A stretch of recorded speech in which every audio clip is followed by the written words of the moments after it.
Check it out, guys! We always hear about King Solomon, right?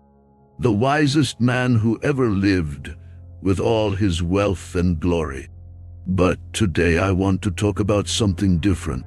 Let's dive into the story of Naamah. Naamah, the one who was more than just a queen. She was a woman who, according to the Bible, played a very important role.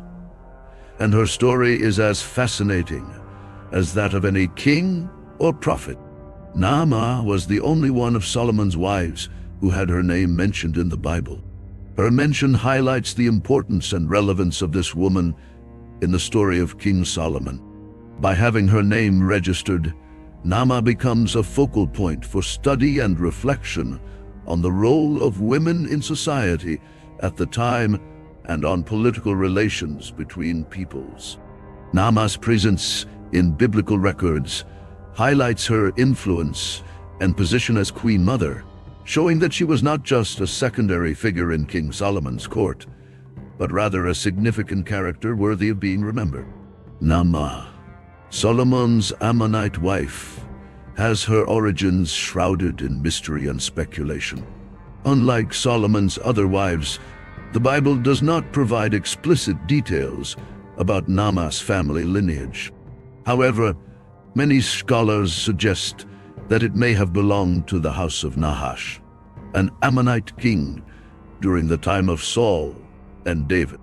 This connection to Ammonite royalty could explain Naamah's prominent position as Queen Mother and her influence in Solomon's court. The relationship between the Israelite and Ammonite people was marked by hostility and cultural differences, which makes the marriage between Solomon and Naamah even more intriguing and controversial. The lack of concrete information about Naamah's family leaves room for different interpretations about his origin and role in history. Naamah, Solomon's Ammonite wife, is shrouded in mysteries and curiosities that arouse the interest of scholars and Bible readers. Her relationship with King Solomon raises debates about the chronology of her marriage and her position among the wives of the wise monarch. The possibility that Naamah was Solomon's first wife raises questions about her role in the royal court and her influence on the king, even before he ascended the throne. The lack of accurate information about Naamah fuels theories and speculation, making her an enigmatic and fascinating figure in biblical history. Although the Bible does not provide detailed information about Naamah's character, Jewish tradition highlights the figure of Solomon's first wife as a woman of virtue and righteousness. Naamah is described as someone who possessed wisdom, compassion, and loyalty, attributes that made her worthy of occupying the role of Queen Mother. His influence on Solomon goes beyond the political aspect and is also recognized for his kindness and generosity towards the people of Israel. Oral tradition highlights that Naamah played a crucial role in promoting social justice and defending the most vulnerable during Solomon's reign, becoming a figure admired and respected by all. This positive view of Naamah contrasts with the image of other royal wives who strayed from the faith and led to the king's spiritual downfall. Thus, Naamah stands out as an example of feminine virtue and strength in the biblical narrative. The lack of accurate information about Naamah's character and actions raises questions about his role in Solomon's reign. While some interpretations suggest that Naamah was a positive and virtuous influence in the king's life, other theories point to the possibility that she contributed to Solomon's spiritual and moral decline. The absence of specific accounts of Naamah's attitudes and choices makes it difficult to determine whether she was involved in the idolatrous practices that marked the end of Solomon's reign. This ambiguity surrounding the figure of Naamah generates debates among scholars and readers of the Bible, highlighting the complexity and depth of this historical character. The relationship between Solomon and Naamah, his Ammonite wife, raises questions about the cultural and religious influence she may have had on the king. The Bible mentions that Solomon deviated from the faith of his ancestors by becoming involved in the idolatrous practices of the Ammonites, the people of Naamah.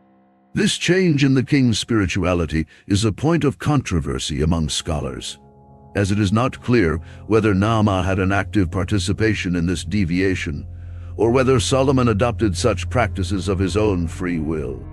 Naamah's presence as a foreigner in Israel may have generated religious tensions and conflicts in the royal court, contributing to King Solomon's spiritual division.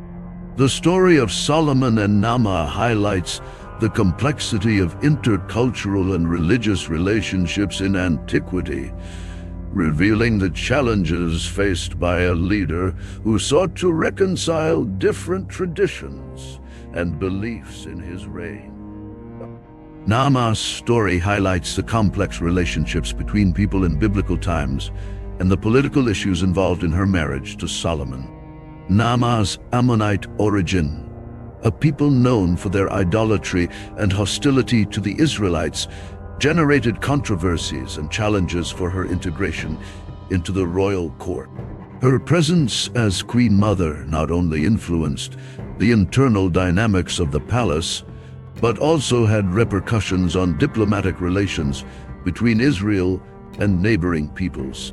Solomon's marriage to Naamah can be interpreted as a political strategy to seal alliances and promote peace between historically conflicting nations.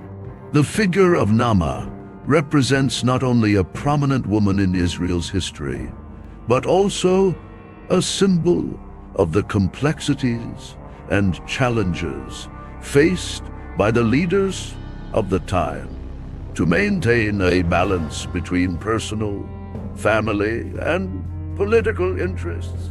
Naamah played a crucial role as Queen Mother in King Solomon's court, exerting influence not only on political issues, but also on cultural and social aspects of the kingdom.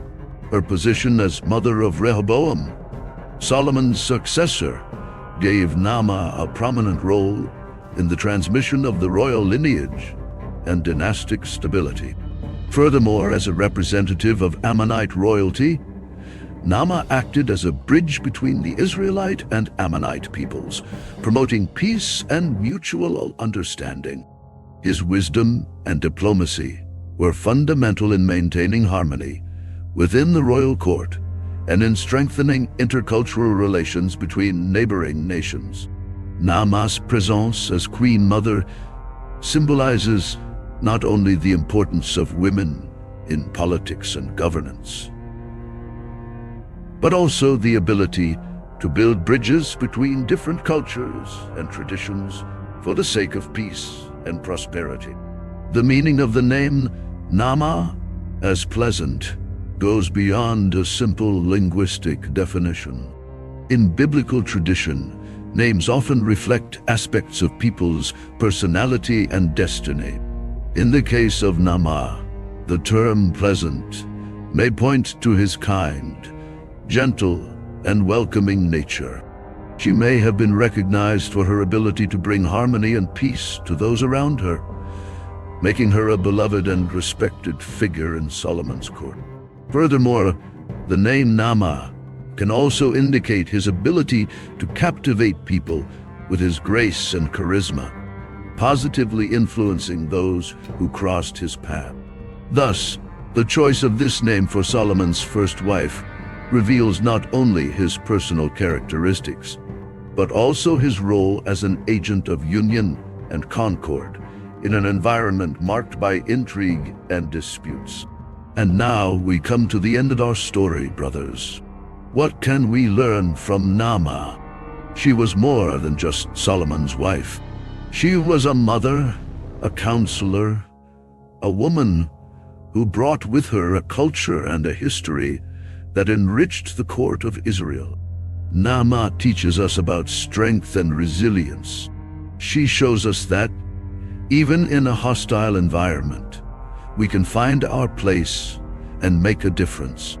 She reminds us that our origins, our beliefs, and our traditions are part of who we are, but they do not completely define our destiny. And finally, Naamah shows us that everyone has a story worth telling, even if it's in a few words, even if it's in small gestures. May we learn from it, value our own stories, and above all, always seek God's wisdom in our lives. Amen. Subscribe to the channel for more videos about biblical stories, and leave in the comments which character you would like to know better. I hope you enjoyed this immersion in biblical history. Don't forget to like, share with friends, and activate the bell to receive notifications. Until the next video.